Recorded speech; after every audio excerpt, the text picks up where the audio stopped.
This may look like a vicious attack, but it is part of Figo's essential training. His handler, Private Sian Bevan, has been in the army for 3 years, and she told me more about what it was like working with protection dogs on the front line. Protection dogs are used for camp security. So, for instance, Camp Bastion, we will patrol certain areas that, which need high security, and what we do is patrol the wire, looking for any potential gaps, holes, or intruders entering the fence. So obviously if someone doesn't get in and is stealing sensitive material or whatever, we can release the dog to apprehend them. That's the last possible solution to do.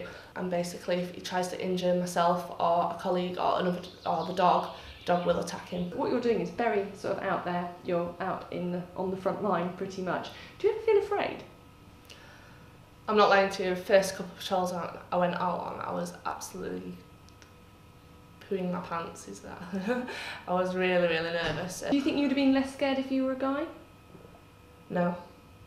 I've heard a lot of, even infantryers say to me, you know, when you go out on the ground, if you're not scared or nervous, there's something wrong with you.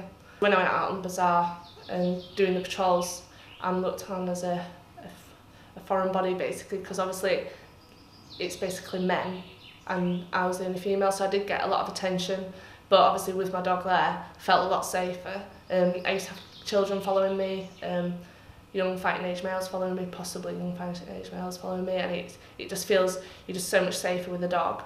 But it is hard because obviously you don't it's very often you see the women, you don't really see them, and like obviously they stare at us because I'm white, I'm British and I'm female. There is no doubt that the work that Private Bevan and Figo do is vital to the war effort. According to the Ministry of Defence, there are roughly 950 women serving out in Afghanistan, each one making an important contribution.